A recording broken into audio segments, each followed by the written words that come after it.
Bismillahirrahmanirrahim. Assalamualaikum warahmatullahi wabarakatuh.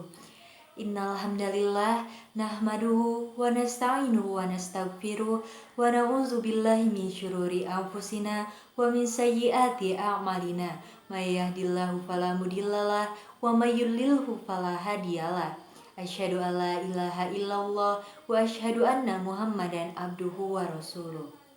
Langkung tipayun hayu urang sadayana panjatkeun puji sinareng syukur ka Allah Subhanahu wa taala anu tos masihan urang sadaya nikmat anu teu aya hinggana nyaeta nikmat iman sareng nikmat sehat wal afiat.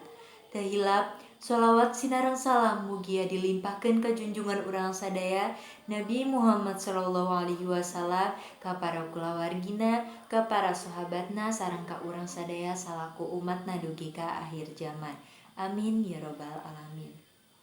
Tepangkeun wasta abdi Salma Puspitasari ti kelas 11 IPS 4 simkuring ngagem pancen janten panumbu catur.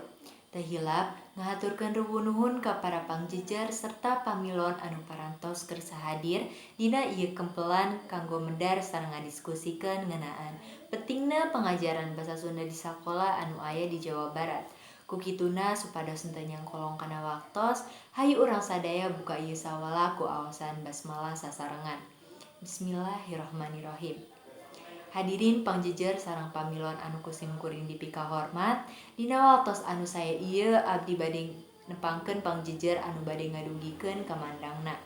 Pangjejer nu kahiji nyaeta Ibu Yeliza Fajriah, mantenna mangrupikeun guru basa Sunda kelas 11 di SMA Negeri 1 Majalengka. Pangjejer nu kadua nyaeta Bapak Diki Rayadin, mantenna mangrupikeun guru basa Sunda kelas 10 di SMA Negeri 1 Majalengka.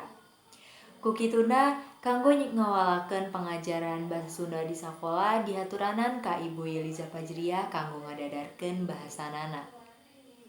Hatur nuhun ka Ibu Yeliza Fajriah anu tos ngadugikeun ka mandangna.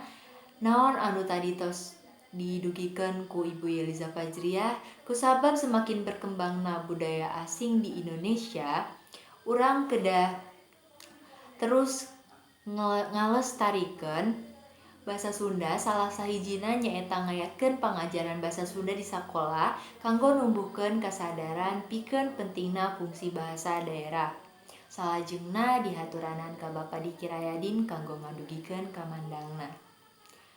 Hatur nuhun ka Bapak Diki Rayadin anu tos ngadugikeun ka mandangna, numutkeun mantenna diayakeunna pangajaran di sakola miboga manfaat nyaeta kanggo ngajaga kabudayaan daerah kusabab bahasa daerah mangrupikeun kabudayaan daerah nu wajib dilestarikeun. Salah sahiji carana nyaeta diajar basa Sunda di sakola.